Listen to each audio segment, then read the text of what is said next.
రోజుకు 80 నుంచి 90 టన్నుల చెత్త తయారవుతుంది. ఇదంతా పట్టణం నడిబొడ్డున జీవీఎంసీ జోనల్ కార్యాలయంలో ఉన్న డంపింగ్ యార్డ్లోని చేరుతోంది. ఎక్కడైనా చెత్త డంపింగ్ యార్డ్ అంటే ఊరి చివర ఉంటుంది. కానీ ఊరి మధ్యన ఉండటం అనకాపల్లి ప్రత్యేకత. 20 ఏళ్లుగా దీన్ని ఊరి బయటికి తరలిస్తామన్న పాలకులు వాగ్దానాలు కొనసాగుతూనే ఉన్నాయి.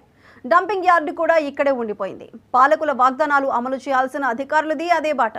చెత్త కదలదు, కంపు వదలదు. భరించలేని దుర్వాసనతో అనకాపల్లి ప్రజల అవస్థ తీరదు. ఈ డంపింగ్ యార్డుకు మోక్షం ఎప్పుడో.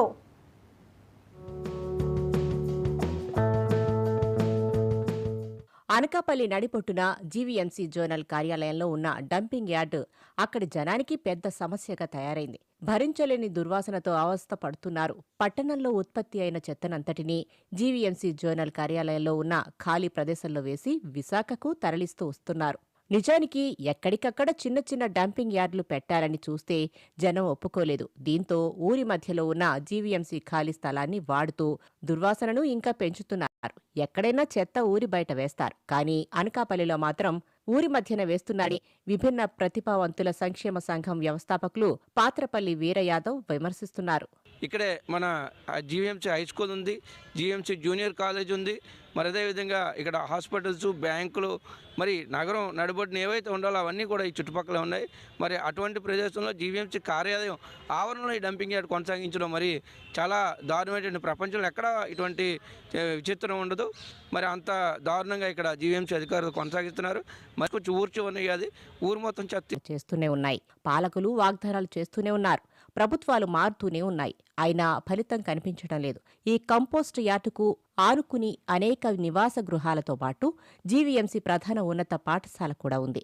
గంటా శ్రీనివాసరావు స్థానిక ఎమ్మెల్యేగా ఉన్నప్పటి నుంచి వరుసగా ఎమ్మెల్యేలు, ప్రభుత్వాలు మారుతున్నా సమస్య మాత్రం అలాగే ఉండిపోయింది. జనసేన నాయకులు నాగేంద్రబాబు, కొనతాల రామకృష్ణ వచ్చారు, చూశారు, తరలిస్తామని చెప్పి వెళ్లిపోయారు. మొన్నటికి మొన్న పోలవరం కాలువ పరిశీలించడానికి వచ్చిన ముఖ్యమంత్రి చంద్రబాబు దృష్టికి తీసుకువెళ్లినప్పుడు ఆయన కూడా హామీ ఇచ్చారు. సీనియర్ సిపిఐ నాయకులు రామకృష్ణ, నారాయణ కూడా ఈ సమస్య మీద ఆందోళన చేశారంటేనే దీని తీవ్రత అర్థమవుతుందంటున్నారు ఆ పార్టీ నాయకుడు కోన లక్ష్మణ్. గత తెలుగుదేశం ప్రభుత్వంలోనే జరిగిన గంటా శ్రీనివాసరావు గారు ఉన్నప్పుడు జరిగిన నష్టం ఇది. అప్పటి నుంచి 20 సంవత్సరాలకి ఇదే ఉంది. గత ప్రభుత్వంలో ఈ కూటమి ప్రభుత్వం అధికారంలోకి వస్తే చెత్త తరలిస్తామని చెప్పేసి జనసేన అధ్యక్షులు పవన్ కళ్యాణ్ గారు, అన్నయ్య గారు వచ్చి, నాగబాబు గారు ఇక్కడ దీన్ని పర్యటించడం జరిగింది, చూడడం జరిగింది. మేము అధికారంలోకి వస్తే ఈ డంపింగ్ యార్డ్ని తరలిస్తామని చెప్పి వాగ్దానం కూడా చేయడం జరిగింది. గెలిచిన తర్వాత కూడా కొంతల రామకృష్ణ గారు వచ్చి డంపింగ్ యార్డ్ని తరలిస్తామని చెప్పారు. దీని మీద ఇప్పటికే సిపిఐ పార్టీగా అనేక పోరాటాలు చేయడం జరిగింది.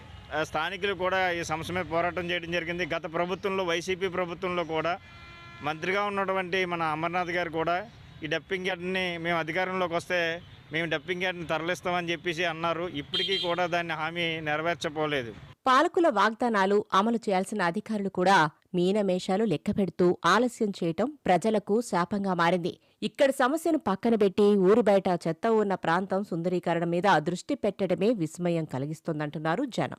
గత కలెక్టర్ రవి పటాన్ శెట్టి గారు ఈ సమస్యను ఆయన దృష్టిలో తీసుకెళ్తే ఈ సమస్య పరిష్కరించకుండా ఎక్కడో ఊరి చివరన డంపింగ్ యార్డ్ కొనసాగించే ప్రాంతంలో అక్కడ డంపింగ్ యార్డ్ దగ్గర పార్కులు అవి నిర్మాణం చేపడతామని చెప్పి అక్కడ అభివృద్ధి కోసం మాట్లాడి వెళ్ళారు. మరి ప్రస్తుత కలెక్టర్ ఎవరైతే విజయకృష్ణ ఈ సమస్య గురించి మాట్లాడకుండా అక్కడ డంపింగ్ యార్డ్ ఎక్కడైతే గతంలో కొనసాగించారో అక్కడ పార్కులు, అక్కడ అభివృద్ధి కోసం వాళ్ళు ఈ కలెక్టర్ కూడా మాట్లాడుతున్నారు.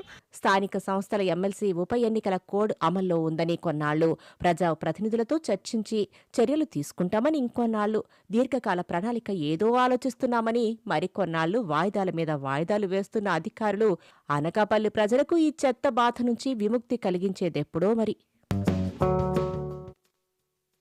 దేశంలోనే సైబర్ సేఫ్టీలో తెలంగాణను నెంబర్ 1గా నిలపడమే తమ